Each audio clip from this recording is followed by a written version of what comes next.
Un jour, tu vas t'asseoir seul, sans bruit, et tu vas repenser à tout ce que tu as dit dans ta vie, à ces mots que tu aurais dû retenir, à ces discussions inutiles, à ces personnes que tu essayais de convaincre, alors qu'elles n'avaient jamais l'intention de t'écouter. Et ce jour-là, une vérité va te frapper, pas doucement, mais profondément. Parler moins, t'aurait évité beaucoup de douleur, parce que certaines blessures ne viennent pas des autres. Elles viennent de ce que tu as dit au mauvais moment, à la mauvaise personne. Et avec le temps, quelque chose change. Tu observes les personnes âgées, elles parlent moins, mais quand elles parlent, tout le monde écoute. Pourquoi ? Pourquoi certaines personnes deviennent silencieuses en vieillissant, mais intérieurement plus fortes que jamais? Pourquoi les sages n'élèvent jamais la voix, mais leurs paroles restent gravées toute une vie? Parce qu'ils ont compris ce que la plupart ignorent encore, que le silence n'est pas un vide, c'est une maîtrise, c'est une protection, c'est une forme de puissance que seuls ceux qui ont vécu peuvent comprendre. Et Allah nous rappelle une vérité que personne ne peut fuir. Et parmi ces signes, il vous a créé faible, puis il vous a donné la force, puis après la force, il vous rend faible et vieux.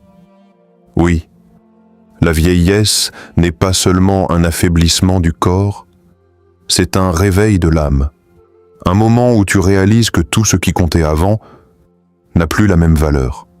Et peut-être que toi, en regardant cette vidéo, tu commences déjà à ressentir cela. Alors dis-moi honnêtement, si certaines paroles dans ta vie t'ont blessé ou t'ont fait regretter, parce que ce que tu vas découvrir maintenant peut changer ta manière de vivre, pour toujours. Avant de commencer cette vidéo, n'oubliez pas de liker cette vidéo, car cela nous donne beaucoup de force pour continuer à partager du contenu bénéfique.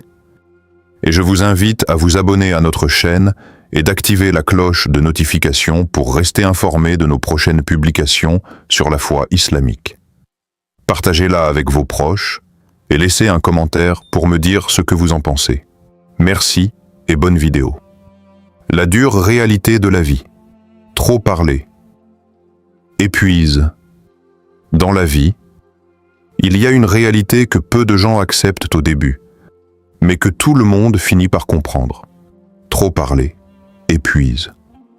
Quand tu es jeune, tu parles pour exister, tu veux être entendu, remarqué, validé.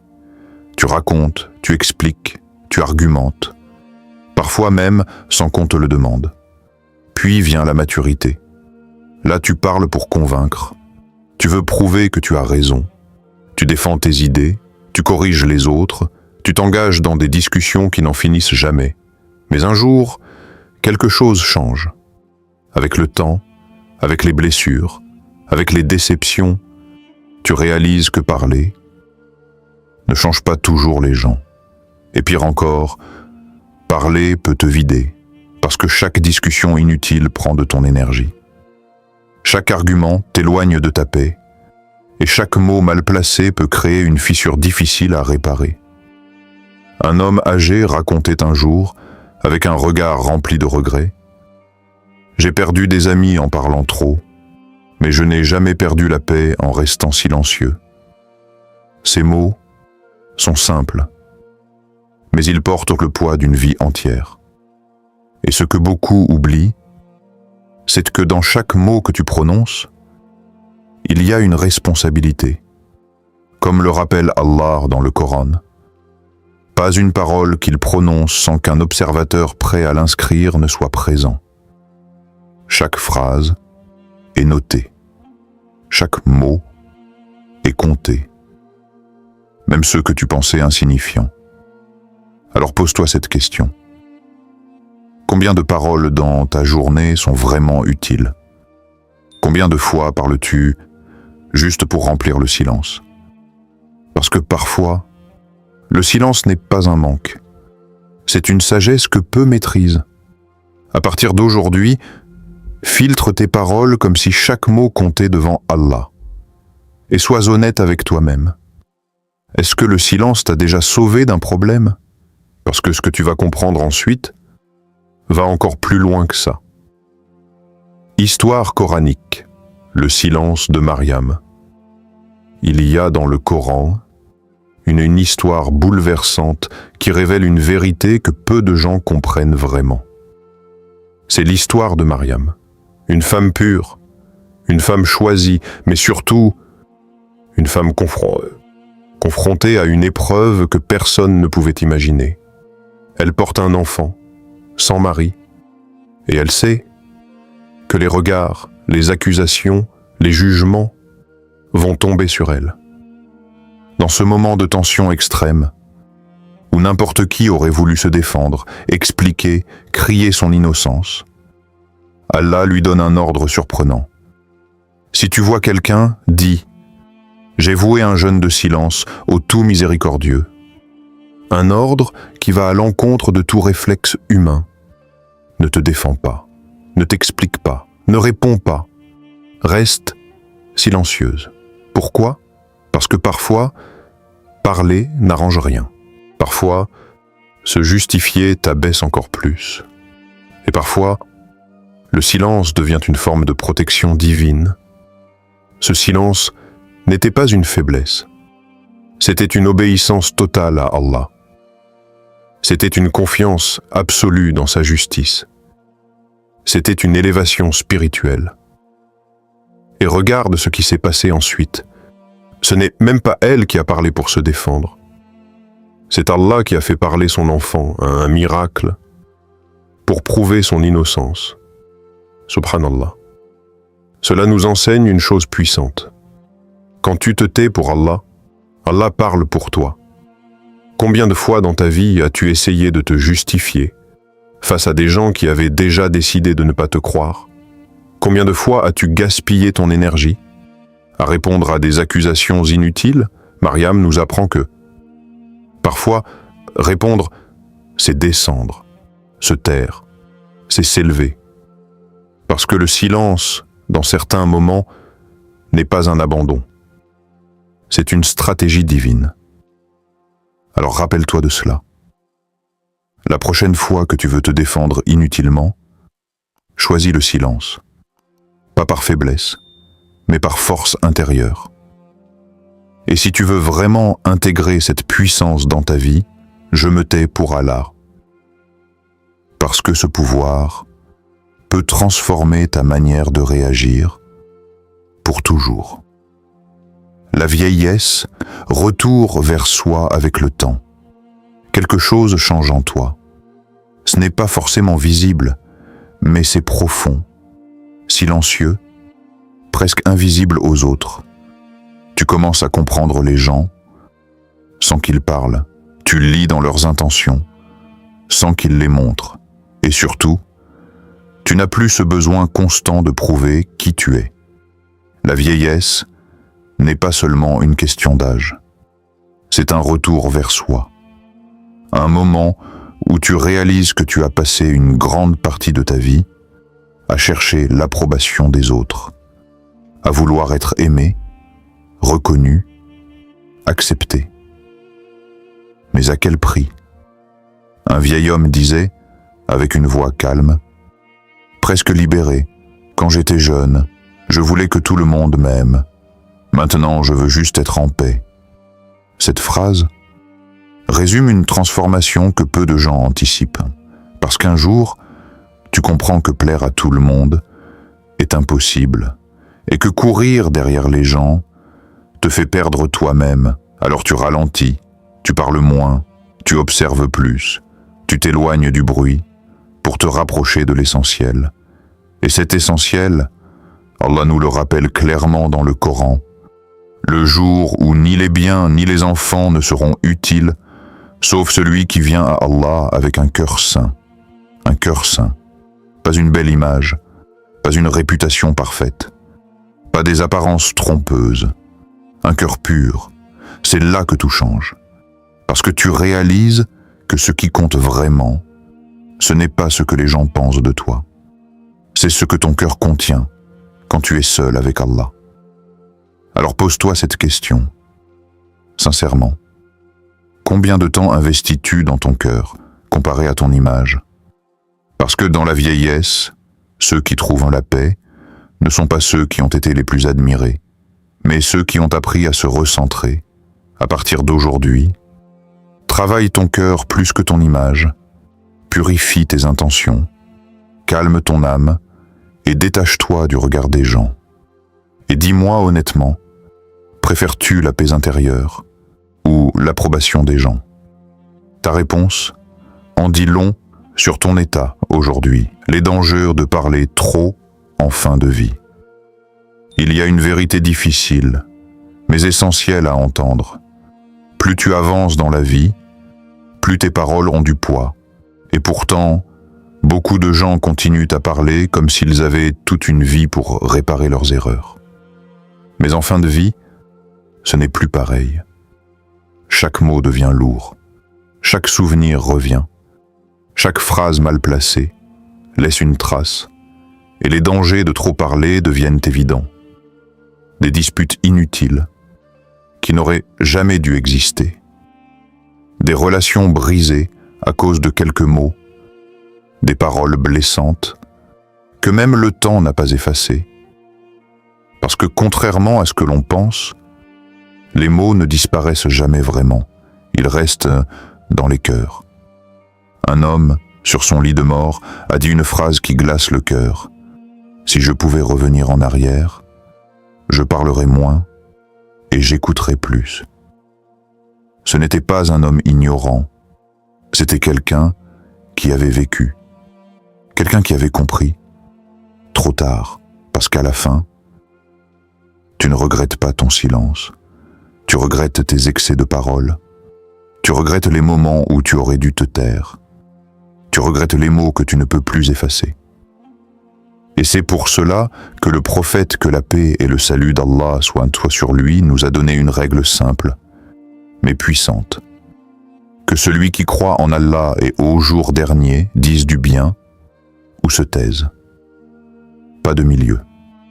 Soit tes paroles élèvent, soit ton silence te protège. Alors pose-toi cette question avant chaque phrase. Est-ce utile? Est-ce vrai? Est-ce nécessaire? Si la réponse est non, alors ton silence vaut mieux que 1000 mots. Parce qu'en réalité, maîtriser sa langue, c'est maîtriser une grande partie de sa vie. À partir d'aujourd'hui, avant de parler, demande-toi, est-ce utile? Est-ce vrai? Est-ce que c'est nécessaire? Et si tu es prêt à changer, vraiment, je choisis mes mots. Parce que ce choix peut t'éviter des regrets que tu ne pourras jamais réparer.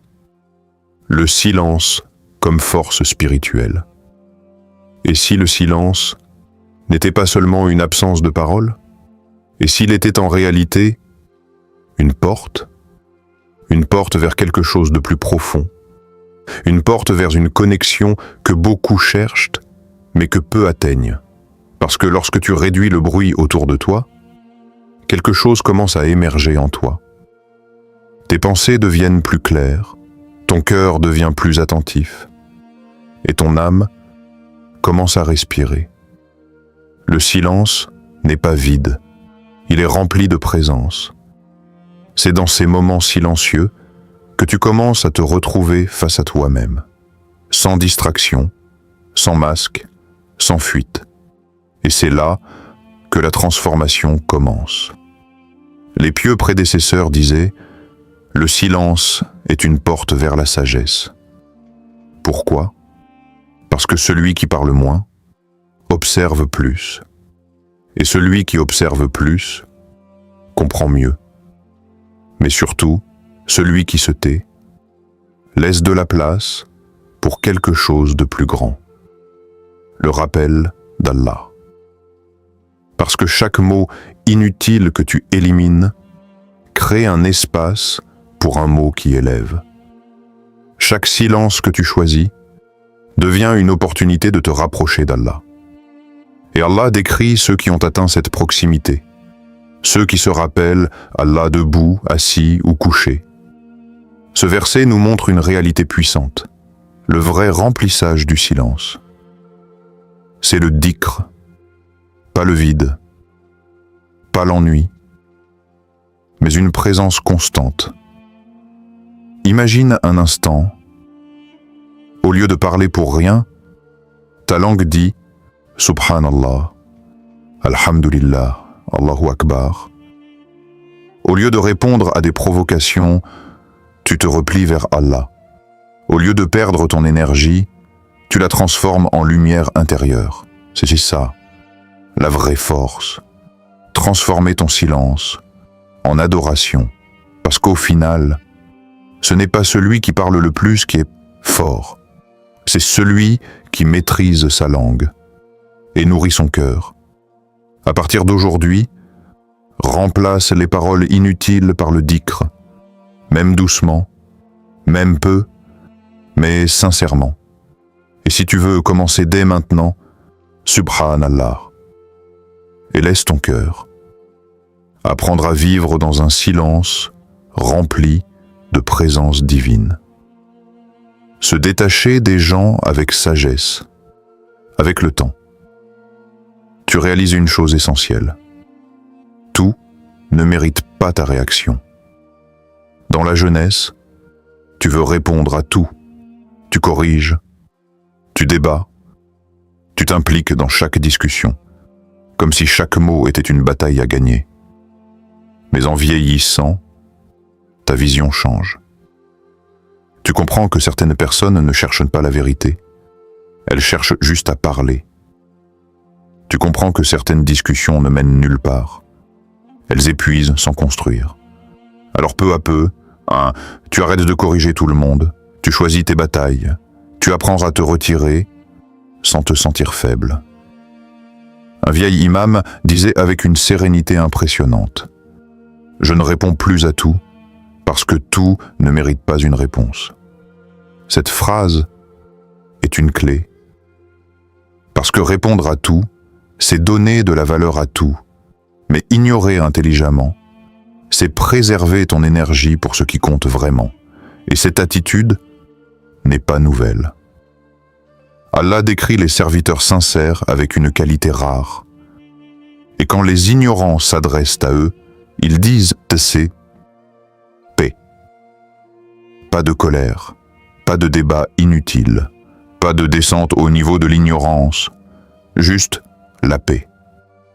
Cela ne veut pas dire fuir, cela veut dire choisir de ne pas se salir dans des discussions vides, choisir de rester au-dessus, avec dignité, parce qu'en réalité, ce n'est pas celui qui répond à tout qui est fort, c'est celui qui sait quand se taire.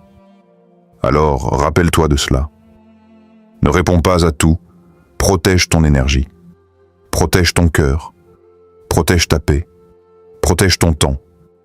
Et si tu veux atteindre ce niveau de sagesse, pas et is. Parce qu'apprendre à ignorer intelligemment, c'est commencer à vivre différemment. Préparation à la rencontre avec Allah. Il y a une réalité que personne ne peut éviter. La fin approche pour chacun de nous. Et la vieillesse n'est pas seulement un passage du temps, c'est une préparation silencieuse, mais inévitable, à la rencontre la plus importante de toute ton existence. Avec les années, tu commences à voir différemment. Ce qui te préoccupait avant perd de son importance. Les discussions inutiles deviennent lourdes. Le bruit du monde devient fatigant. Pourquoi ? Parce que ton âme commence à comprendre que quelque chose de bien plus grand t'attend. Et Allah adresse un appel bouleversant à ceux qui ont trouvé la paix. Ô âme apaisée, retourne vers ton Seigneur. Quelle image puissante. Une âme calme, une âme sereine, une âme prête. Et cette paix ne vient pas du fait d'avoir parlé beaucoup, elle vient du fait d'avoir compris l'essentiel. Moins parler, plus réfléchir, plus se rapprocher d'Allah. Parce qu'à la fin, Ce ne sont pas tes paroles qui vont te sauver. C'est ton cœur, tes intentions, tes actions. Alors pose-toi cette question, sincèrement. Si aujourd'hui était ton dernier jour, serais-tu prêt? Pas avec des mots, mais avec ton état intérieur. Prépare ta fin dès maintenant, pas demain, car demain n'est jamais garanti. Et sois honnête avec toi-même. Es-tu prêt à rencontrer Allah? Réponds sincèrement en commentaire. Parce que cette question peut changer ta vie, dès aujourd'hui.